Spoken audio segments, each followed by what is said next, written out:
Class 8th, Prose 7, Polythene, a disaster. Complete translation of the text. Rakesh, uncle, why is there so much of stink outside the house? Rakesh अपने uncle से पूछ रहा है कि चाचा जी, घर के बाहर इतनी ज़्यादा बदबू क्यों आ रही है, इतनी ज़्यादा दुर्गंध क्यों है? Rakesh's uncle, my dear son, it is because of the dirt in the polythene bags. तो राकेश के अंकल उसे बताते हैं कि मेरे प्यारे बेटे, ये इसलिए है क्योंकि बाहर पॉलीथीन बैग्स में डर्ट पड़ी हुई है,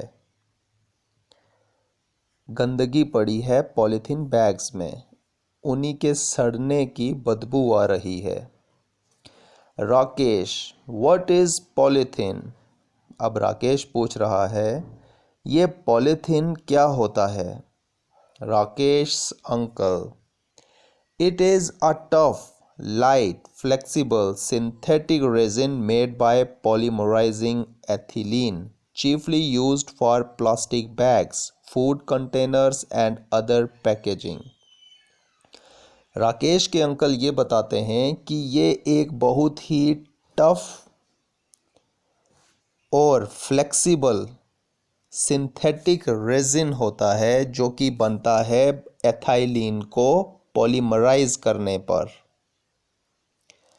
और इसका यूज़ होता है पॉलीथीन बैग्स बनाने में, जो कि काम करते हैं एज ए फूड कंटेनर, खाने को पैक करने के लिए या फिर ले जाने के लिए।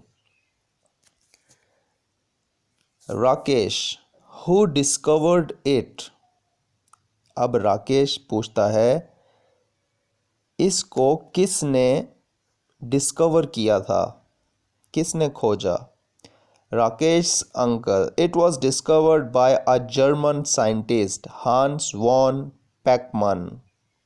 He had completely by accident made polythene a waxy residue at the bottom of his test tube. He had little idea of the material's significance. He was not to know that the substance was an early form of what we now use in everyday life. Rakesh uncle बोलते हैं, इसको discover किया था एक German scientist ने जिनका नाम था हैंस वॉन पैकमन, और उन्होंने इसको एक्सीडेंटली डिस्कवर किया था, जो कि उनकी लैब में टेस्ट ट्यूब के बॉटम में एज ए रेसिड्यू जो था, एक वैक्सी मटेरियल बना हुआ था, और उन्हें बिल्कुल भी आइडिया नहीं था कि ये मटेरियल का सिग्निफिकेंस क्या है।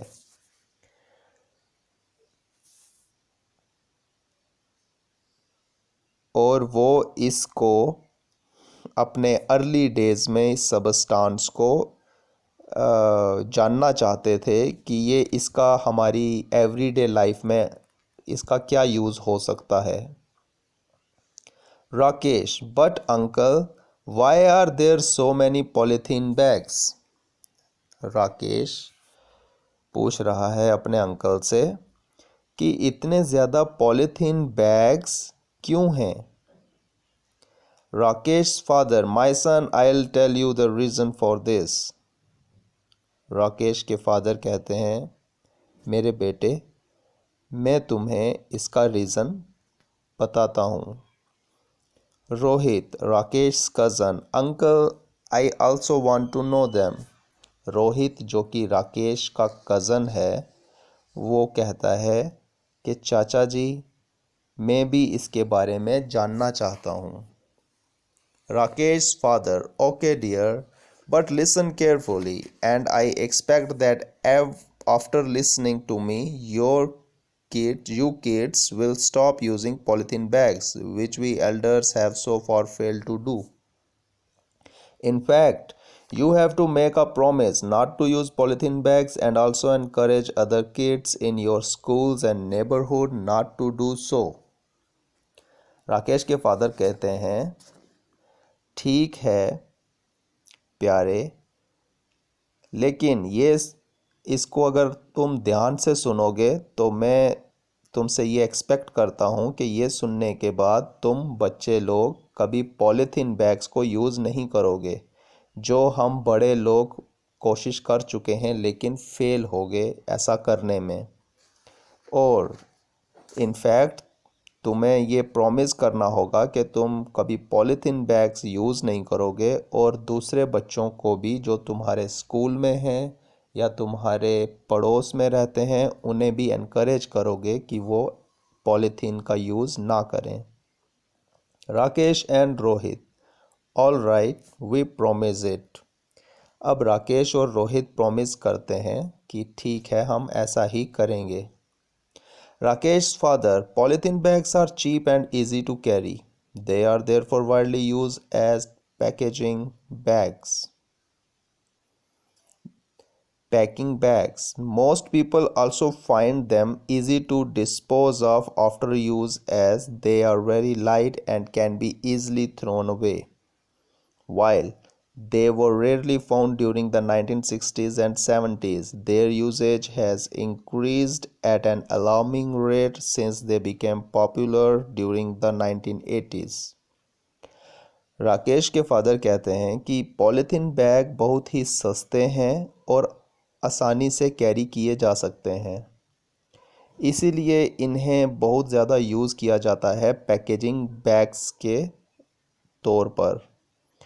और बहुत सारे लोग जो हैं उन्हें बहुत आसान लगता है इसको डिस्पोज़ करना, फेंकना इधर उधर, यूज़ करके इसको डिस्पोज़ कर देना, क्योंकि ये बहुत लाइट हैं और आसानी से फेंके जा सकते हैं। और ये 1960s और 70s के दौर में ये बहुत ही कम पाए जाते थे और इनका जो इस्तेमाल है वो कुछ सालों में 1980s के बाद बहुत पॉपुलर हो गया है। According to media reports in Srinagar, it is calculated approximately that about 2 lakh polythene bags are used every day for purchase, storage and transport of various goods like vegetables, milk products, meat, sweets, confectionery, bakery items and fruits. That is why there are so many polythene bags outside. एक media report के accordingly Srinagar में ही ऐसा कहा जाता है कि approximately 2 lakh जो polythene bags हैं वो हर रोज़ यूज़ होते हैं, कुछ ख़रीदारी के लिए, स्टोरेज के लिए या फिर कुछ चीज़ों को इधर से उधर ले जाने के लिए, जैसे कि सब्ज़ी हो गया, दूध हो गया, दूध के प्रोडक्ट्स हो गए, मिल्क प्रोडक्ट्स, उसके बाद मीट हो गया, मिठाई हो गई, मांस हो गया, कुछ बेकरी की आइटम हो गई या फ्रूट्स हो गए। और इसीलिए पॉलीथीन बैग्स हमें हर जगह दिखाई देते हैं, सड़क के किनारे, खेतों में, सब जगह पॉलीथीन बैग्स बिखरे पड़े हैं। Rohit, but uncle are polythene bags not biodegradable? अब रोहित पूछ रहा है, तो क्या अंकल पॉलीथीन बैग्स बायोडिग्रेडेबल नहीं होते? बायोडिग्रेडेबल वो होते हैं जो गल सड़कर मिट्टी में मिल जाते हैं। तो रोहित पूछ रहा है, क्या पॉलीथीन बैग्स बायोडिग्रेडेबल नहीं हैं? Rakesh father, no my child, they are non biodegradable. In other words, they do not decay on their own. We cannot even burn them as the burning would cause immense air pollution. तो राकेश के father ये बताते हैं कि नहीं मेरे बच्चे, ये नॉन बायोडिग्रेडेबल हैं पॉलीथीन बैग्स। अगर दूसरे शब्दों में हम ये कहें तो ये खुद ही सड़ते गलते नहीं हैं और इनको हम जला भी नहीं सकते, क्योंकि ये बहुत ज़्यादा एयर पॉल्यूशन क्रिएट करते हैं। Rohit, uncle, what are its harmful effects? तो रोहित पूछता है अंकल को कि इसके हार्मफुल इफ़ेक्ट्स क्या हैं, इसके क्या नुकसान हैं। Rakesh father, polythene has many harmful effects. It is the cause of diseases like malaria, cholera, etc. It also increases the infertility of soil. Besides, it plays a major role in the blockage of water systems like sewerage and water pipes, causing floods during moderate or heavy rainfall. As we can easily see that rivers, lakes, and small streams have become dumping sites of polythene bags. It has become the cause of several problems for plants and animals living in and under water. Rakesh के father बोलते हैं कि polythene bags के बहुत सारे harmful effects हैं। ये बहुत सारी बीमारियां पैदा करते हैं जैसे कि मलेरिया, कॉलरा एट्सेट्रा। और ये मिट्टी को इनफर्टाइल करते हैं, उसे बंजर बनाते हैं। और इसके अलावा इनका एक बहुत ही मेजर रोल है कि ये वाटर सिस्टम में ब्लॉकेज क्रिएट करते हैं। जैसे नालियों में पड़े रहेंगे तो वहाँ वाटर ब्लॉक हो जाएगा। पानी की कोई पाइप होगी तो उसमें फंस गया तो वो पाइप ब्लॉक हो जाएगी और इनकी वजह से फिर फ्लड भी आ सकता है। अगर हैवी रेनफॉल होगी तो बहुत सारे पॉलीथीन बैग होंगे तो वो वाटर ब्लॉकेज करेंगे जिसकी वजह से फ्लड का खतरा बन जाएगा। और हम ये कह सकते हैं कि ये हमें बहुत आसानी से किसी रिवर में, लेक में या स्मॉल स्ट्रीम्स में आसानी से मिल जाएंगे क्योंकि लोग इन्हें वहीं पे फेंक देते हैं, वहीं पे इनकी डंपिंग साइट्स बना देते हैं पॉलीथीन बैग्स की।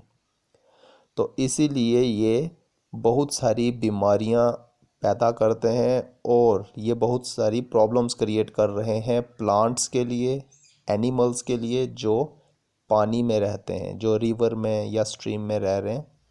अगर हम वहाँ पॉलीथीन फेंकेंगे तो वहाँ के इकोसिस्टम को ये अफेक्ट करते हैं, वहाँ के प्लांट्स को और एनिमल्स के लिए प्रॉब्लम क्रिएट करते हैं।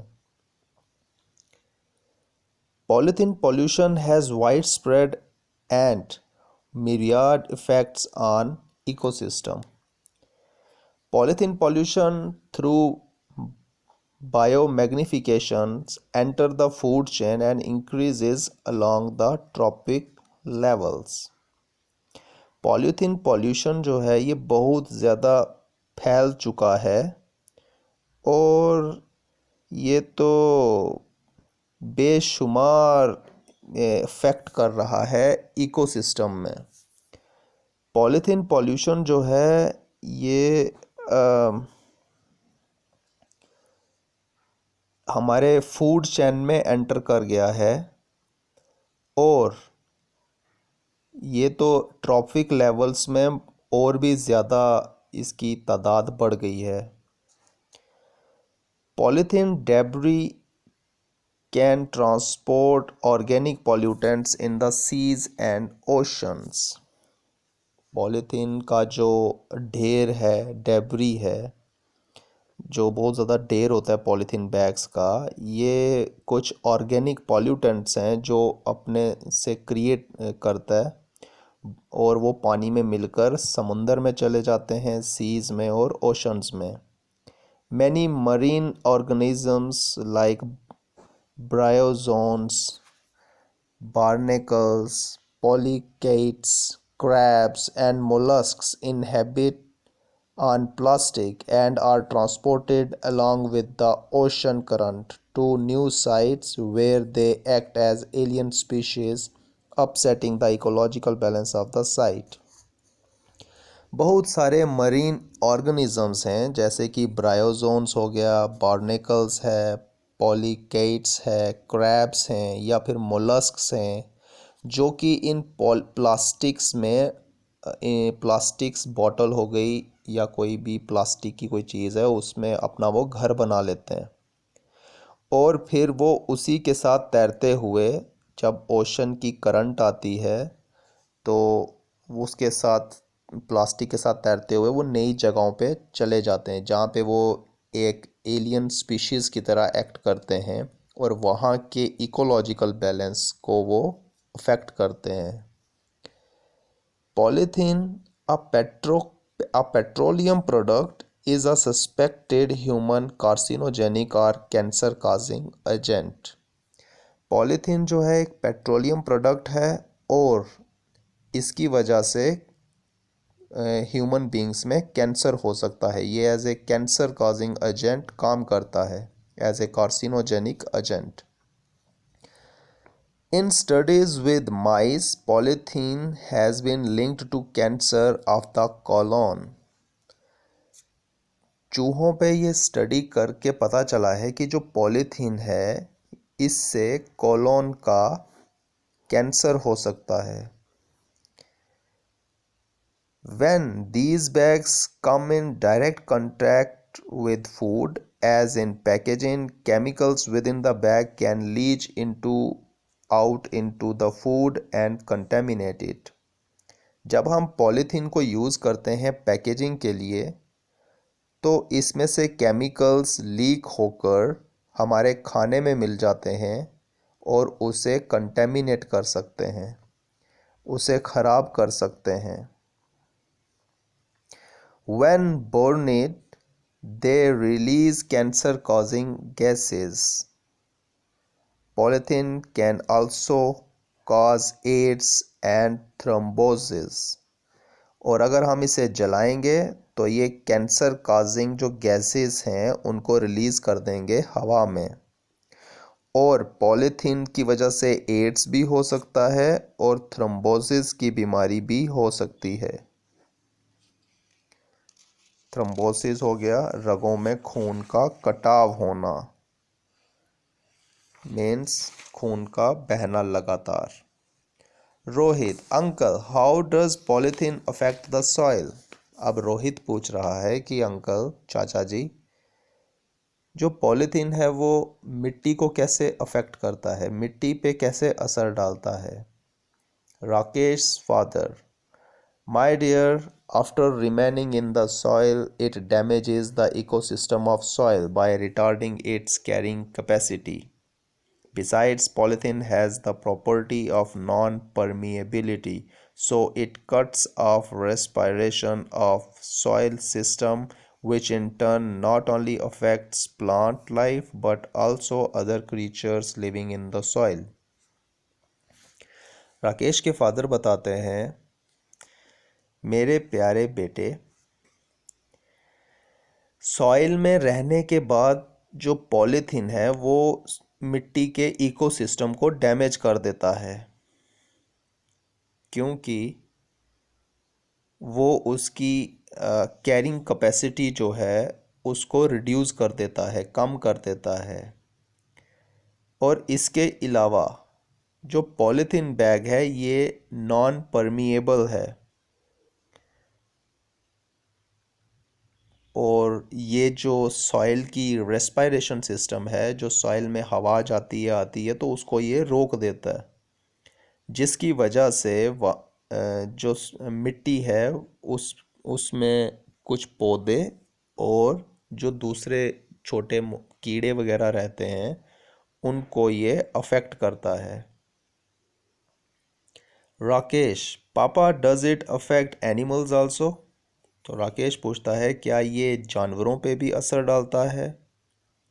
Rakesh father, yes my son, these polythene bags that you see on the roads are often eaten by stray animals which can cause their death।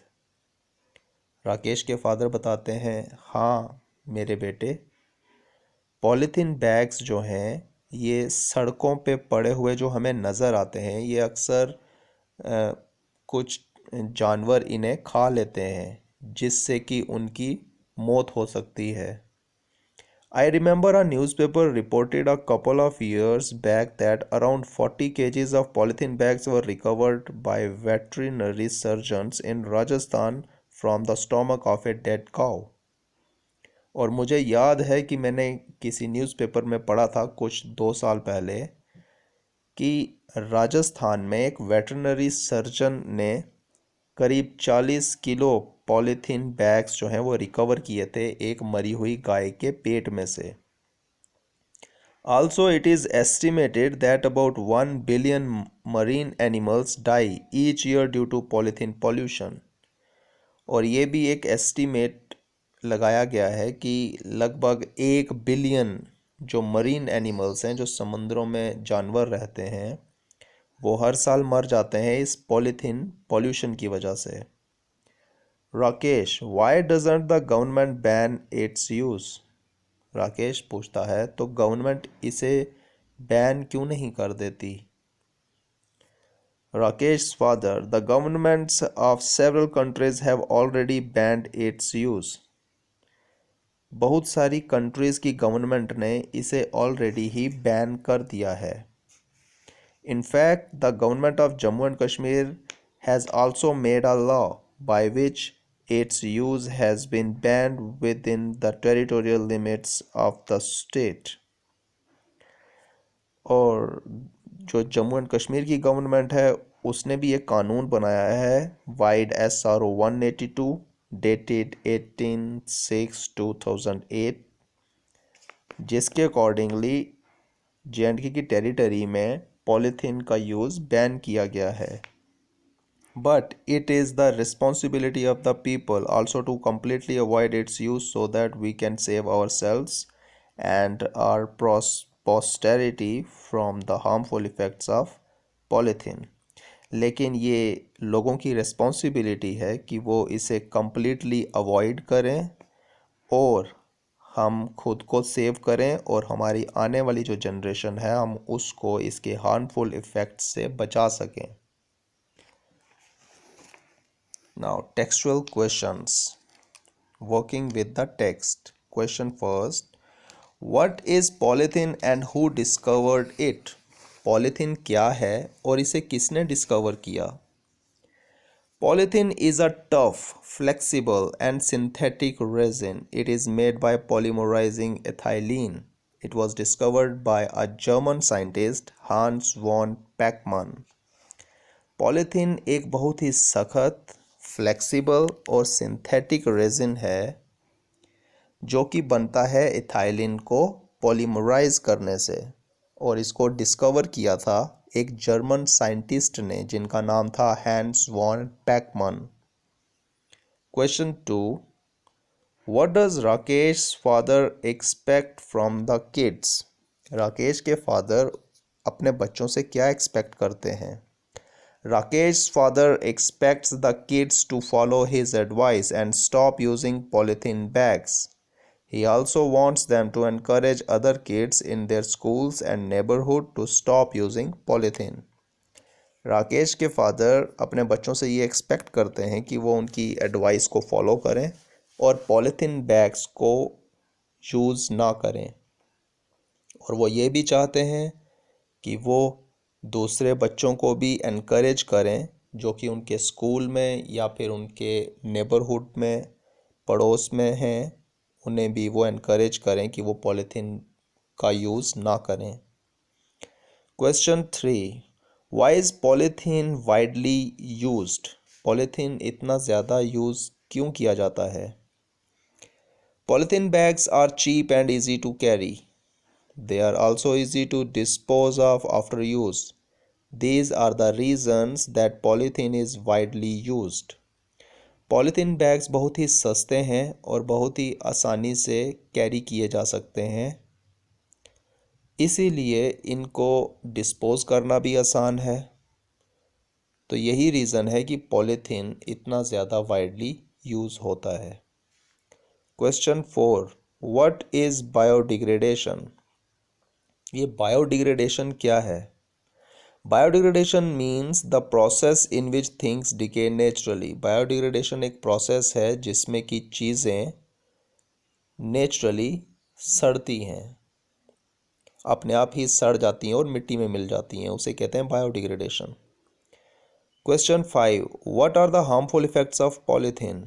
Polythene के हार्मफुल इफ़ेक्ट्स क्या हैं? The harmful effects of polythene are it gives rise to various terrible diseases. ये बहुत सारी खतरनाक बीमारियों को जन्म देता है। It increases the infertility of soil, और ये मिट्टी को बंजर बनाता है। It blocks water systems like sewerage and water pipes, और ये वाटर सिस्टम को भी ब्लॉक करता है, जैसे कि नालियों में या फिर पाइप्स में। Question 6, how is the soil affected by polythene? मिट्टी कैसे अफेक्ट होती है पॉलीथीन से? Polythene decreases the fertility of the soil. It damage the ecosystem of soil by retarding its carrying capacity. Polythene मिट्टी की फर्टिलिटी को कम करता है, उसे बंजर बनाता है, और मिट्टी का इकोसिस्टम उसको भी वो डैमेज करता है, क्योंकि मिट्टी का कैरिंग कैपेसिटी कम हो जाती है। It cuts of respiration of soil system and thus badly affects not only the plant life but also the creatures living in the soil. ये सॉइल सिस्टम का जो रेस्पिरेशन है उसे कट ऑफ कर देता है, जिससे कि सॉइल जो है वो बहुत बैडली अफेक्ट होती है, और वहाँ पे जो प्लांट लाइफ है और जो छोटे छोटे क्रीचर हैं वो रहते हैं मिट्टी में, वो भी बैडली अफेक्ट होते हैं। हवा को रोक देता है सॉइल में जाने से, जिससे कि पौधे और वहाँ पे छोटे जानवर या कीड़े मकोड़े, उनकी लाइफ अफेक्ट होती है। Question 7, how does polythene affect animals? Polythene जानवरों पे कैसे असर डालता है? Polythene bags left on the roads or street in the form of rubbish are often eaten by stray animals. It sometimes causes their death. According to a newspaper, 40 kg of polythene was recovered by a surgeon from the stomach of a dead cow. Polythene bags जो कि किसी सड़क के किनारे पड़े रहते हैं, वो अक्सर स्ट्रे एनिमल्स के द्वारा खाए जाते हैं, और ये कभी कभी उनकी मौत का कारण भी बन जाते हैं। और एक न्यूज़ रिपोर्ट के अकॉर्डिंगली 40 केजी पॉलीथीन जो है वो रिकवर किया गया था एक सर्जन के द्वारा एक मरी हुई गाय के पेट में से। Question 8, what is SRO 182? ये SRO 182 क्या है? SRO 182 is a law which has been made by the government of Jammu and Kashmir. SRO 82 एक कानून है जो कि बनाया गया था जम्मू एंड कश्मीर की गवर्नमेंट ने। This law has banned the use of polythene within the territorial limits of the state. और ये लॉ बैन हो गया था पॉलीथीन, ये लॉ जो था इसने बैन किया था पॉलीथीन बैग के यूजेज पे स्टेट में। Question 9, how can we save our posterity from the harmful effects of polythene?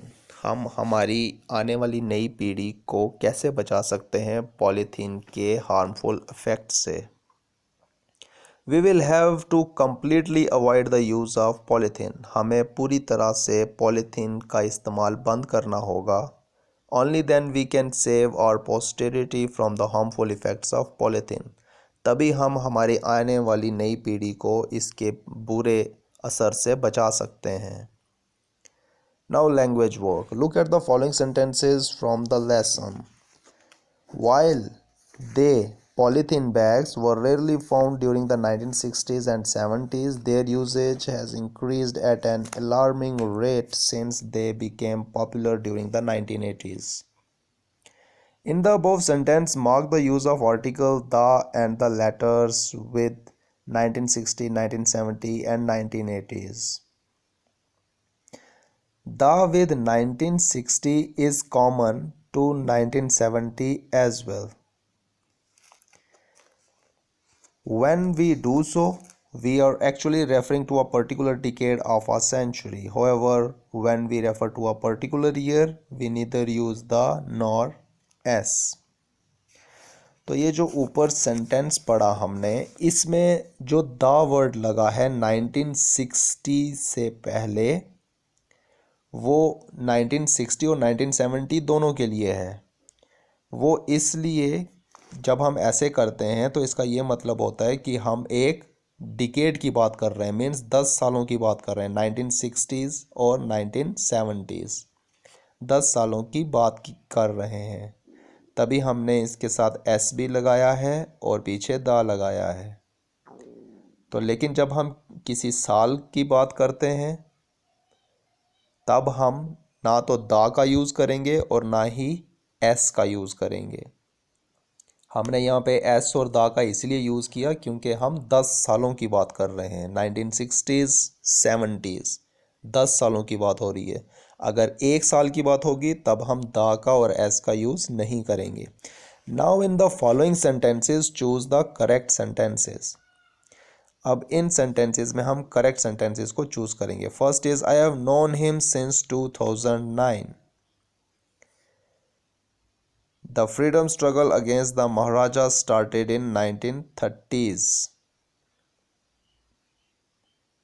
तो ये जो सेकंड सेंटेंस है ये तो गलत है क्योंकि 1930s लिखा हुआ है, तो ये गलत है। Television revolutionise the game of cricket in the 1980। तो ये भी गलत है, 1980 से पहले हम दा का यूज़ नहीं कर सकते। इसी तरह fourth is the economic depression in the USA started in the 1920s।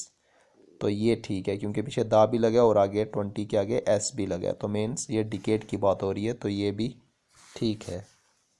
Note, never say I know him since. कभी भी आई नो हिम सिंस जो है वो यूज़ नहीं करना। The letters SRO in the text stand for statutory rules and orders as indicated in the glossary. The kind of an abbreviation is called an acronym. तो ये जो letters हैं SRO capital में लिखे हुए हैं टेक्स्ट में, ये स्टैचूटरी रूल्स एंड ऑर्डर्स इसकी फुल फॉर्म है। और ये जो इस तरह के जो हम यूज़ करते हैं जैसे SRO, इसे हम कहते हैं, इनके जो फुल फॉर्म होती है उसे कहते हैं एक्रोनिम।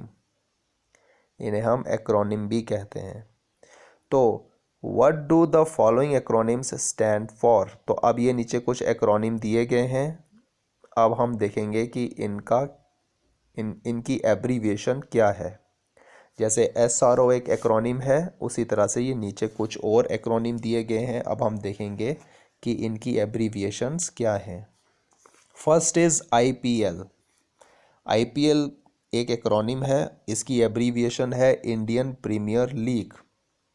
WHO इसकी एब्रीविएशन है वर्ल्ड हेल्थ ऑर्गेनाइजेशन। इसी तरह से WWF तो वर्ल्ड वाइल्ड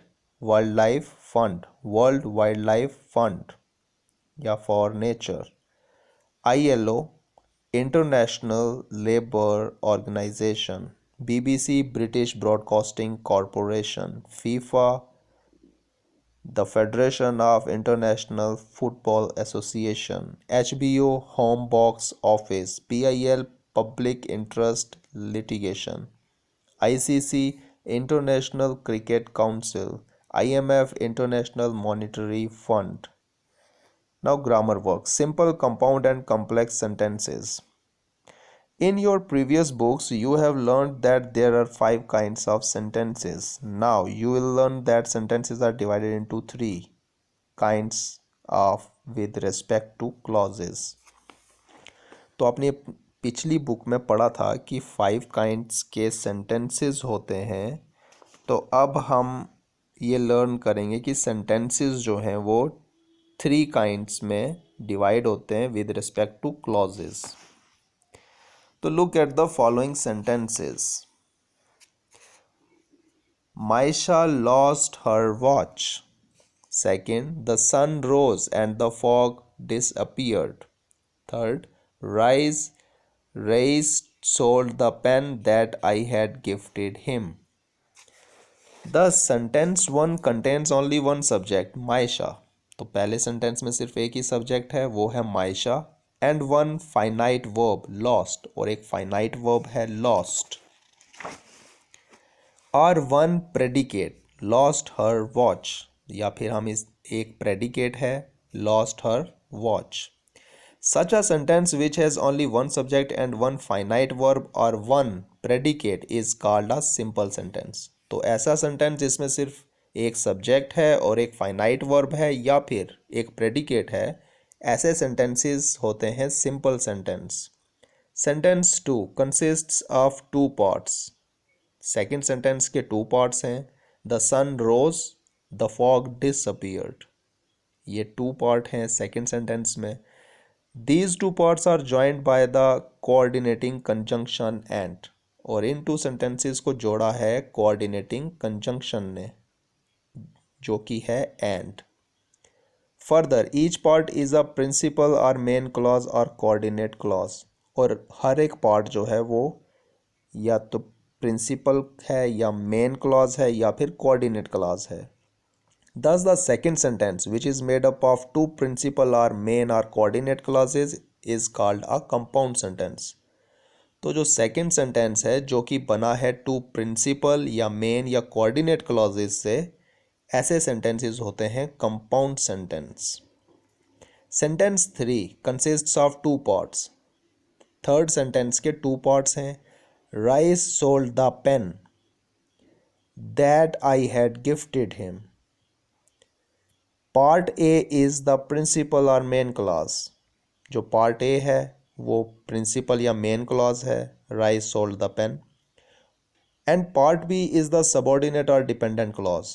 और जो पार्ट बी है वो सबऑर्डिनेट या डिपेंडेंट क्लॉज है. Thus a sentence which consists of one principal और मेन क्लॉज एंड वन और मोर सबऑर्डिनेट और dependent clauses is called a complex sentence. तो एक ऐसा सेंटेंस जिसमें एक प्रिंसिपल या मेन क्लॉज है और एक या एक से ज़्यादा सबऑर्डिनेट या डिपेंडेंट क्लॉजेज हैं, ऐसे सेंटेंस को हम कॉम्प्लेक्स सेंटेंस कहते हैं. तो अब इसी तरह से नीचे एक्सरसाइज है. जैसे कि फर्स्ट है, आई डोंट लाइक गर्ल